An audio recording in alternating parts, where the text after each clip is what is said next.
It all started with something so small, so insignificant, that I barely noticed it at first.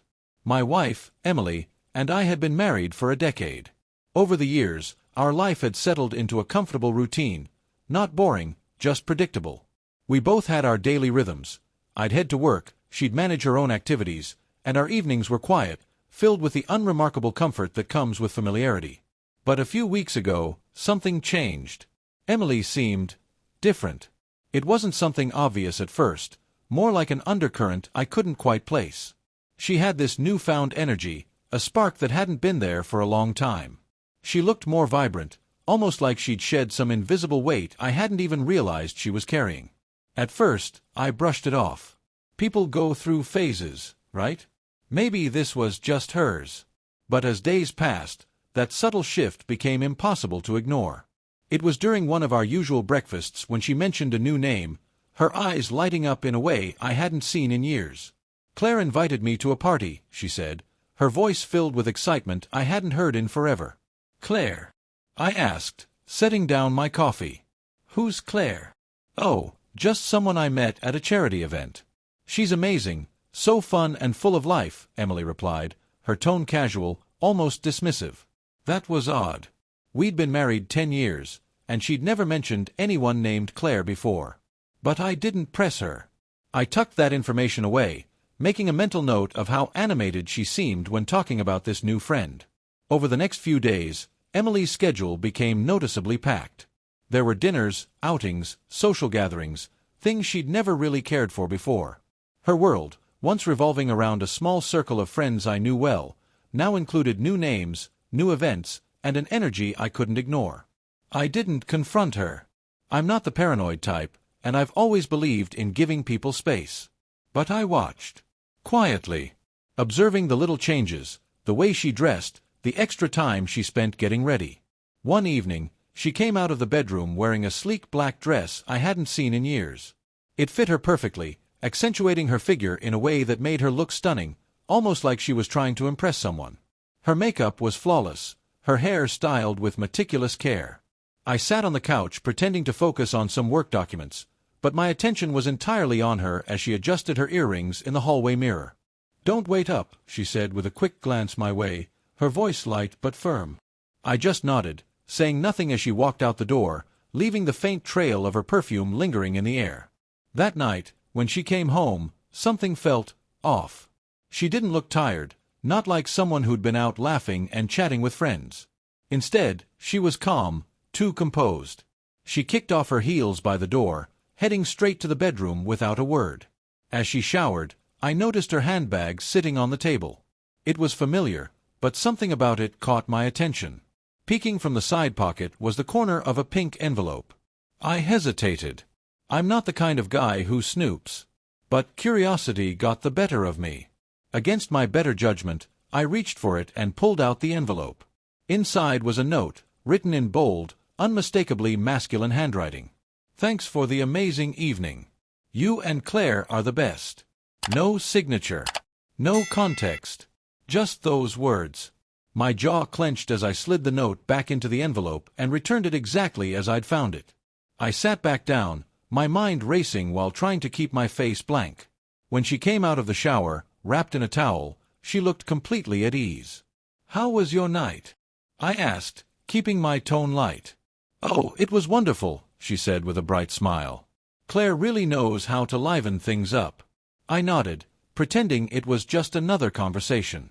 If she had something to tell me, she would. If not, I'd wait. Patience was something I'd always been good at. But that patience was about to be tested like never before.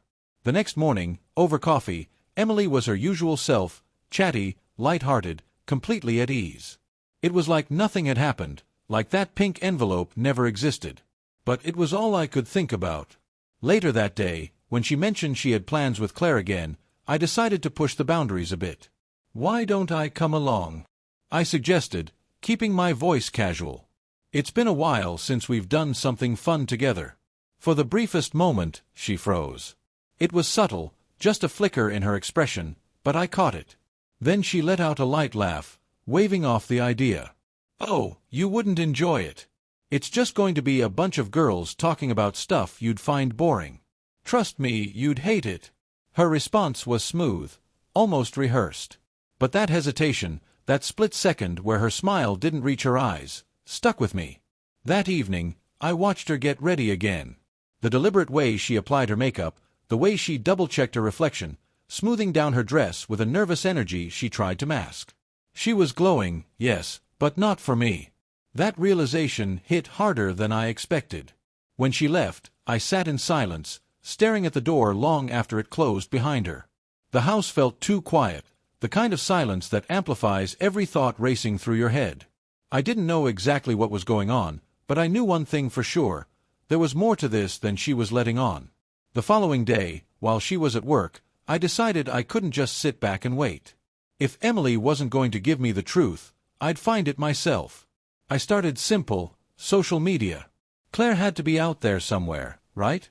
After about an hour of digging, I found her Instagram. Her profile was public, which made things easier. The first thing that hit me was how different her world looked from ours. Lavish parties, exotic vacations, expensive cocktails.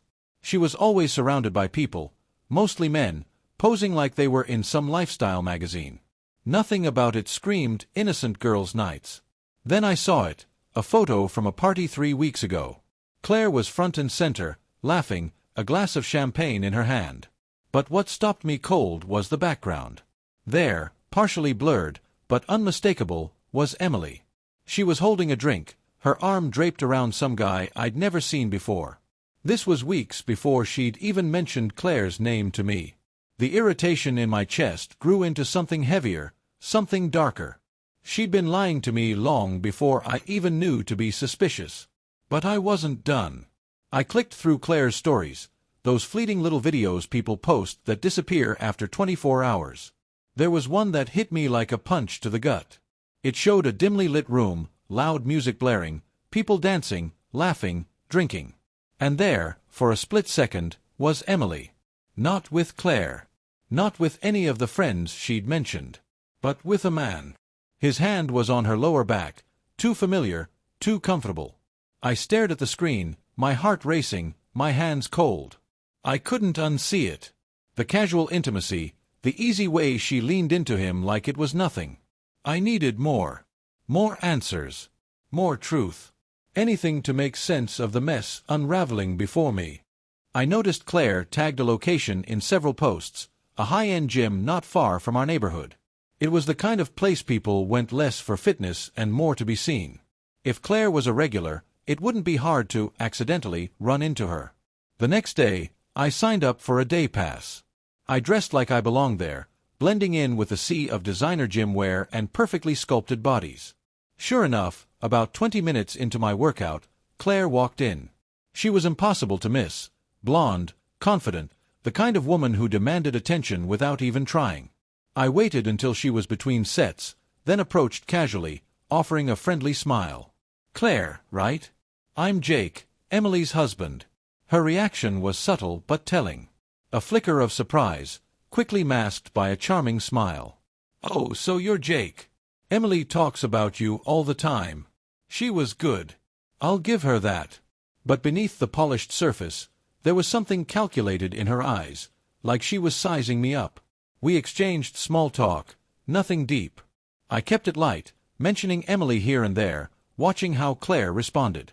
She was careful, her words measured, like she was navigating a minefield. Then she slipped. "We're planning a little outing later this week," she said, casual as anything.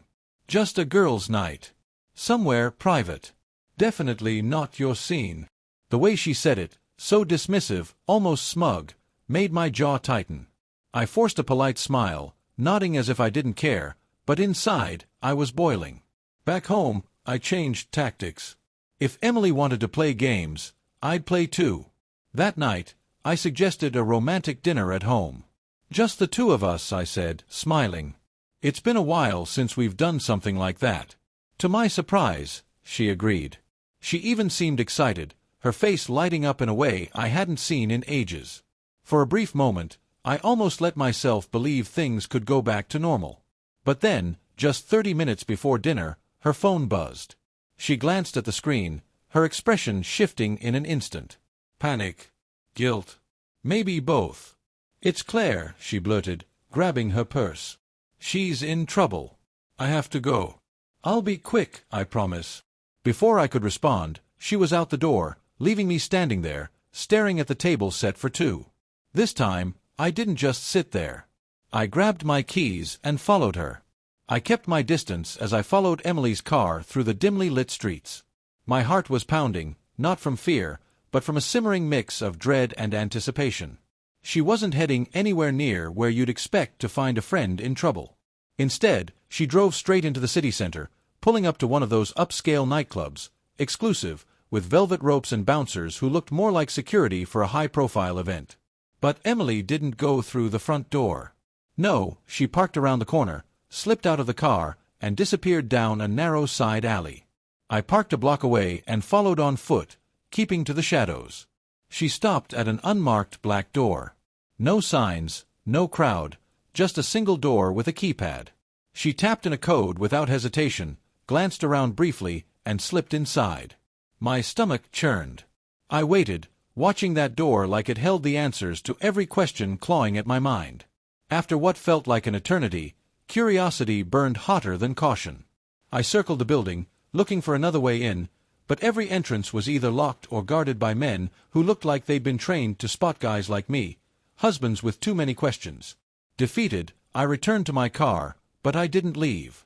I sat there, gripping the steering wheel, my mind racing with every worst-case scenario I could imagine. The hours crawled by until finally, just before dawn, Emily emerged. She wasn't alone. Claire was with her, along with two men I'd never seen before. They laughed, too loudly for the hour, like they didn't have a care in the world. Emily didn't look like someone who'd spent the night comforting a friend in distress. Her dress was wrinkled, her makeup smudged, not from tears, but from sweat and hours of partying. Or worse. I followed her home. She didn't even notice me pull up a few houses down. She parked, stumbled inside, and minutes later, the lights went out. I sat there in the dark, gripping the steering wheel so tightly my knuckles turned white. The next morning, over coffee, she was the picture of normalcy. Smiling, asking me about my day as if nothing had happened. I played along, nodding, pretending, but inside, I was unraveling. Did Claire sort out whatever was going on? I asked, casually stirring my coffee. Emily didn't miss a beat. "Oh yeah. It was nothing, really. We ended up just grabbing some wine and talking it out. She's fine now." She even pulled out her phone, scrolling through photos to prove it. There were a couple of snapshots, Emily and Claire sitting at a small table, smiling at the camera. It looked innocent enough, but something was off. The lighting didn't match her story. Bright sunlight streamed through the window, which didn't make sense for the late-night emergency she'd claimed. And in one photo, Claire was holding a coffee cup, not a wine glass. Tiny details. But once you start noticing the cracks, you can't stop. I didn't confront her. Not yet. I needed more. Later that evening, I tried to close the gap between us. "Why don't we go out tonight? Just the two of us. Dinner, a bottle of wine, like old times." For a moment, she hesitated. It was brief, but enough. Then she smiled, her face lighting up with that practiced ease. "Oh, I'd love to, but Claire already made plans. She wants me to meet some of her friends. It's kind of a networking thing." She had an excuse for everything. Too quick. Too perfect. "I could come with you," I offered, testing her. She laughed, shaking her head. "It's just a girls' night, Jake. You'd be bored out of your mind." Her dismissal was final. She grabbed her purse, kissed me on the cheek, and left. But this time, I was right behind her. I followed her cab through the city, heart pounding like a drum. She wasn't heading to some cozy cafe or a networking event. No, she went straight back to that same club with the hidden door. I parked down the street, waiting, watching. The place wasn't your average nightclub. The people arriving didn't look like partygoers, they looked curated. Wealthy, polished, couples that seemed too perfect, too choreographed. And the security. It was tighter than most banks. Sharp-eyed men at every entrance, checking IDs, scanning faces, ensuring only the right people got in. I tried to walk up to the front door, feigning confidence, but a bouncer stopped me with a glare that could freeze water. "Membership card?" he asked, his voice flat, devoid of patience. I fumbled, pretending I'd forgotten it. "Oh, I must have left it at home." The bouncer didn't even pretend to care. "No card, no entry. Dismissed." Just like that. I walked away, pretending it was no big deal, but inside, I was burning. I sat in my car for hours, staring at that damn door, my mind spiraling. What was Emily doing in there? Who was she with? And why the hell was she so desperate to keep me from knowing? When she finally came home, sometime after 3 a.m., she slipped into bed without a word, like it was just another ordinary night. But nothing about this was ordinary anymore. The next morning, as she sipped her coffee, scrolling through her phone like everything was fine, I realized something. Whatever line she'd crossed, there was no coming back from it. And I wasn't going to sit quietly on the other side. The days after that strange night felt heavier than usual. Emily was still her usual self, or at least the version of herself she'd become lately. Cheerful, affectionate when it suited her, but distant in ways I couldn't explain. I'd stopped trying to convince myself it was nothing. The signs were everywhere, but I still clung to the hope that maybe I was just overthinking it. Then everything changed with a single phone call. It was a regular workday, nothing special.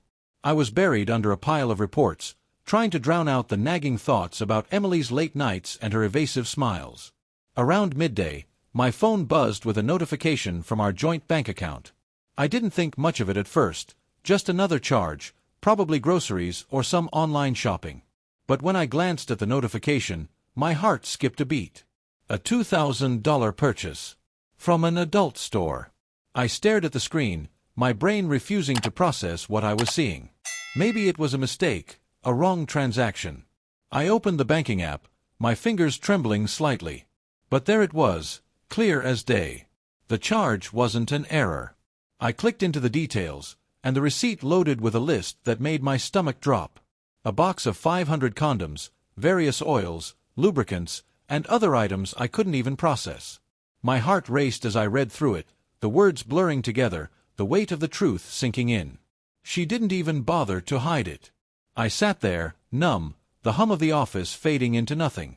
The anger came in waves, hot, suffocating, but underneath it was something worse, humiliation. This was more than just suspicion now.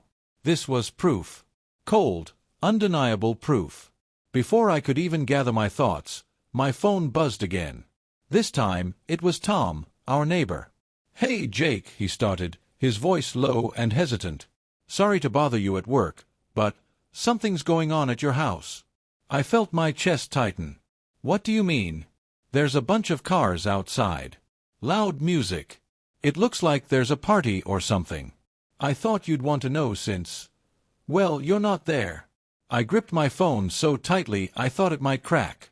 "Can you see what's happening?" "I tried," Tom replied. "Curtains are drawn, but it's loud. Like real loud. People going in and out. Doesn't look like just a couple of friends hanging out." My mind raced. Emily had told me she was working late. Another lie. "Can you get a video?" I asked, my voice barely steady. "Yeah, I'll try," Tom said before hanging up. I stared at my phone, waiting for it to ring again, my thoughts spiraling. 1,000 scenarios flashed through my mind, each worse than the last. 15 minutes later, Tom called back. His voice was tense. I walked around, tried to get a clear view, but they've got everything shut tight. Couldn't see much. But man, it's wild. Music's blasting. Looks like a full-on party. I couldn't sit at my desk any longer. I packed up my things, muttered something to my boss about feeling sick, and drove home like my car was on autopilot. My hands gripped the steering wheel so tightly I could feel my pulse in my fingertips. When I pulled into the driveway, my worst fears were confirmed. There were cars parked along the street, some I didn't recognize. The front gate was slightly ajar. Emily always made sure it was shut. Music thumped through the walls, muffled but loud enough to feel in my chest. I pushed the door open without knocking. The smell hit me first. A nauseating mix of alcohol, sweat, and something sharp and synthetic. Cheap perfume or worse. The house was a wreck. Empty bottles everywhere. Clothes strewn across the floor. Crumpled napkins. Used condoms. I moved through the chaos slowly, my mind numb, my heart pounding. And then I saw her. Emily. She was sprawled on the couch, half-dressed, her hair tangled, makeup smeared across her face. She was passed out, her breathing heavy and uneven. She didn't even stir when I stepped closer. I pulled out my phone and started recording. Every detail. The mess. The filth. The evidence. In the bathroom, I found more, bottles of oils, wrappers, and more used condoms stuffed into an overflowing trash can. It felt surreal, like I'd stepped into someone else's nightmare. But it was mine. Then I spotted a phone on the floor. It wasn't Emily's. I picked it up, my hands shaking. The lock screen was easy to bypass, and curiosity overpowered the disgust churning in my stomach. What I found made my knees weak. Videos. I clicked the first one. Emily. In our house. With strangers. Laughing. Touching. Doing things I never imagined I'd see her do, especially not in the home we built together. I couldn't watch for more than a few seconds. My hands trembled as I transferred the files to my phone. I sent them all to my lawyer with a simple message. Prepare the paperwork. It's over.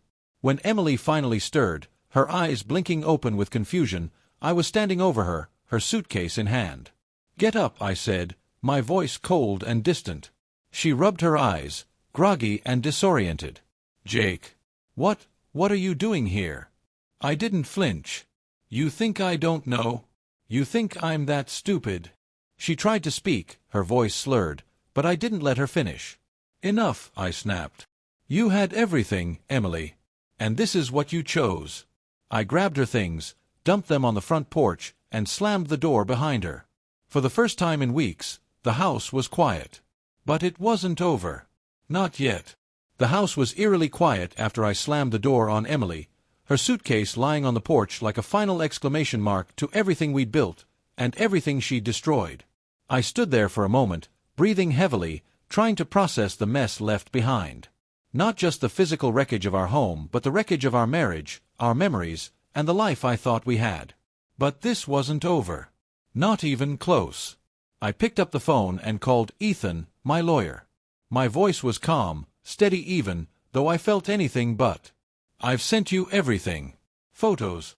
Videos. Bank transactions. I want to start the paperwork now. There was a long pause on the other end of the line before Ethan responded. Jake, this is more than enough. This won't just be a divorce. This is going to ruin her. Good, I said flatly, ending the call without another word. But as much as I wanted to wash my hands of it, the betrayal lingered, clinging to me like smoke. The house felt haunted, not by ghosts, but by memories, echoes of laughter, late-night conversations, and whispered promises that meant nothing now. I couldn't sleep that night. I sat on the couch, staring at the chaos Emily had left behind. My mind kept replaying the videos, the sound of her laughter with strangers, the images of her in our home, living a life I was never supposed to see. The next morning, I woke to the sound of my phone buzzing on the coffee table. It was Tom again. Jake, hey. I'm sorry to call so early, but she's still outside. I blinked, rubbing the exhaustion from my eyes. What? Emily. She's sitting on your porch. She's been there all night. I sighed, dragging myself to the window. Sure enough, there she was, curled up next to her suitcase, her face buried in her hands. She looked nothing like the woman who'd walked out of our door the day before, full of lies and excuses. She looked small, broken. But I didn't feel pity, just a hollow sense of indifference. I opened the door, stepping onto the porch. She looked up, her eyes red and swollen from crying. Jake, please, she croaked, her voice hoarse. Can we just talk? I stared at her, feeling nothing. Talk about what, Emily? About how you've been screwing around in our house. About the parties. The lies.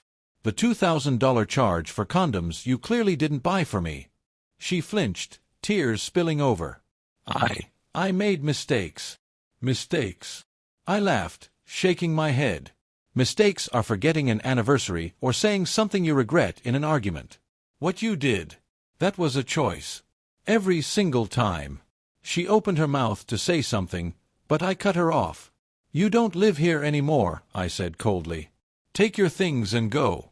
She broke down completely then, sobbing uncontrollably, but I didn't care.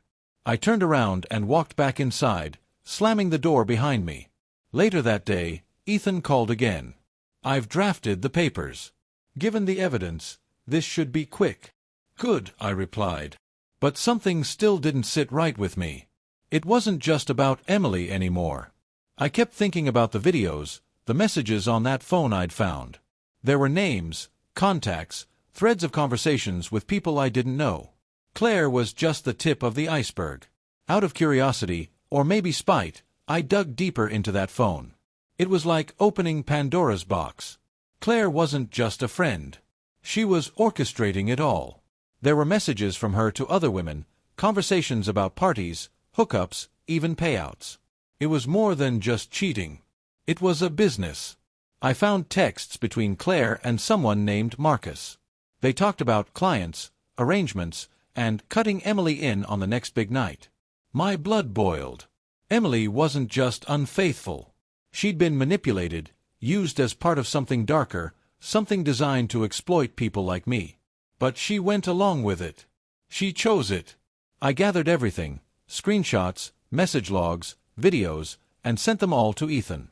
I want this on record, I told him. And if we can, I want to take this to the authorities. Ethan hesitated. This could get messy. I don't care. I wasn't just divorcing Emily. I was going to burn down the world she'd chosen over me. The divorce process moved faster than I expected, thanks to the mountain of evidence I'd gathered. Ethan handled most of it. He was relentless, laying out every detail with surgical precision. The photos, the videos, the bank statements, it was all there, packaged neatly in a case that left no room for denial. Emily tried to fight it at first. She showed up to the first court hearing with some fresh-faced attorney who clearly had no idea what he was walking into. She had that same smug confidence she always wore when she thought she could talk her way out of anything. But it didn't last long. Ethan started with the financial records. The $2,000 adult store purchase, the unexplained withdrawals, the frivolous spending on things she couldn't account for. Then came the photos, Emily in compromising situations with strangers, the parties at our house, the damning details captured in every frame. But the real turning point was the videos. When the first clip played in the courtroom, Emily's mask cracked. She stood up, shouting, trying to claim it was, taken out of context, that I was twisting things. The judge banged his gavel, calling for order, but Emily was too far gone. She ranted about how miserable she'd been, how she deserved to have fun, how our life was boring. Her outburst only sealed the deal. The judge ruled swiftly, full division of assets in my favor, restitution for the funds she'd misused, and the divorce granted with no chance of appeal. But even as the legal side wrapped up, I knew it wasn't over. Not really.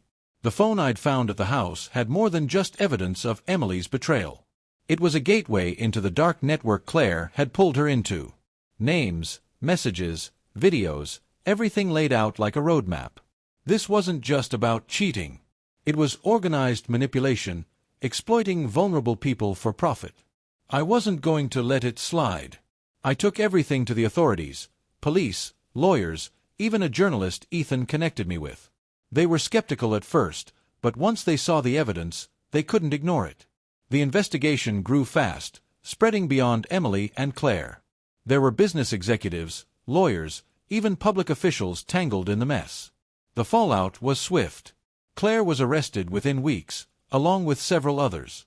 Charges ranged from fraud and blackmail to involvement in illegal activities tied to their so-called private parties. The media latched onto the story, and suddenly it was everywhere.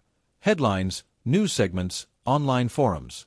Emily's name was in the reports too, though she wasn't arrested. She tried to reach out to me during that time, calls, texts, even showing up at my work once. But I ignored her. There was nothing left to say. The house felt different after everything was finalized. Empty, but not in the way it had been when she left. It was clean now, free from the lies, the betrayal, the weight of pretending. I sold it a month later. I moved into a small apartment downtown, nothing fancy, just mine. The silence didn't bother me anymore. It was peaceful, honest.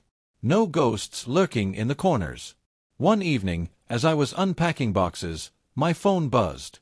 It was an email from Ethan. All final documents are processed. Case closed. I stared at those words for a long time. Case closed. But closure isn't something you find in court documents or legal victories. It's something you build, piece by piece, day by day. I thought I'd feel relief when it was all over. But what I felt was something different. Freedom. Not the kind you chase, but the kind that finds you when you've lost everything and realize you're still standing. For the first time in years, I wasn't angry. I wasn't heartbroken. I wasn't waiting for answers. I was just me. And that was enough. Thank you for visited my YouTube channel.